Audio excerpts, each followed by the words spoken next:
দেখছেন SB world news, চিরতরে আপনাদের পাশে। চিন্তায় পড়ে গেছে শ্বশুর শাশুড়ি থেকে মৎস্যজীবীরা। আপনারা দেখছেন SB ওয়ার্ল্ড নিউজ। আমি সুনন্দা আপনাদের সঙ্গে। প্রকৃতি তার নিজস্ব গতিতে চলে।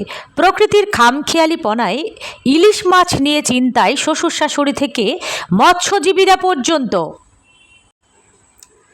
ভোজন রসিক বাঙালি মাছে ভাতে থাকে। বাঙালির প্রিয় মাছ ইলিশ। সারা বছর অপেক্ষায় থাকে সেই ইলিশ মাছ খাওয়ার জন্য বাঙালি। কিন্তু এবছর প্রাকৃতিক খামখেয়ালিতে চিন্তিত সকলেই। সামনেই আসছে জামাই ষষ্ঠী। জামাই আদর, জামাই ষষ্ঠীতে শ্বশুর শাশুড়ির এই এক পুরনো রেওয়াজ।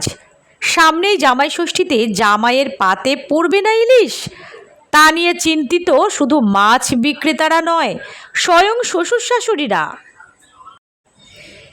এবছর দেখা যায় এপ্রিল থেকেই তেতে উঠতে শুরু করে উত্তর ভারত ও মধ্য ভারত।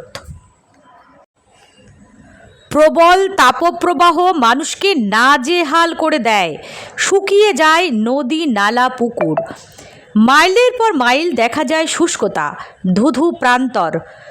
শুষ্ক বায়ু উত্তপ্ত হয়ে উঠতে থাকে উপরে। প্রত্যুত্তরে ভারত মহাসাগরের উপরে তৈরি হতে থাকে প্রবল আলোড়ন।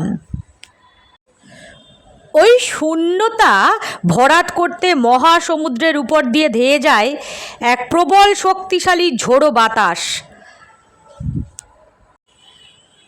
আবহবিদদের নাম অনুযায়ী দক্ষিণ পশ্চিম মৌসুমি বায়ু ফেরার পথে মহাসাগর থেকে প্রবল জলীয় বাষ্প সঙ্গে নিয়ে এসে হিমালয় এবং উত্তর পূর্ব ভারতের উচ্চভূমিতে আঘাতপ্রাপ্ত হয়ে প্রবল বৃষ্টি হয়ে ঝরে পড়ে, যাকে সাধারণ ভাষায় বর্ষা বলা হয়। কথার কথা এই যে সেই বর্ষার কিন্তু দেখা মিলছে না, বরং প্রতিনিয়ত বাড়ছে তাপমাত্রা। সমুদ্র হোক বা নদীতে ইলিশ আদেও কতটা মিলবে তা নিয়ে মৎস্যজীবীদের কপালে হাত। চিন্তা থেকে বিরত নেই স্বয়ং মাছ বিক্রেতা থেকে শ্বশুর শাশুড়িরা। আপনারা দেখছেন SB ওয়ার্ল্ড নিউজ।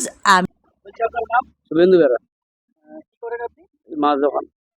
বলছি সামনে জামাই ষষ্ঠী, সেই পরিমাণ ইলিশ কি এখন পাওয়া যাচ্ছে? এখন সেই পরিমাণ ইলিশ একবারে নেই। মানে ইলিশ এবছর জামাইয়ের পাতে পড়বে কিনা সন্দেহ। কেন নেই এখন? এমনি কাইন্ডলি এমনিতে তো আপনার ধরা বন্ধ, দিচ্ছে না সরকার থেকে। মানে যেহেতু বর্ষার মধ্যে এখন প্রজনন কাল, ধরা তো যাবেই না, এই কারণে বন্ধ, প্লাস গরম, প্রচন্ড গরম।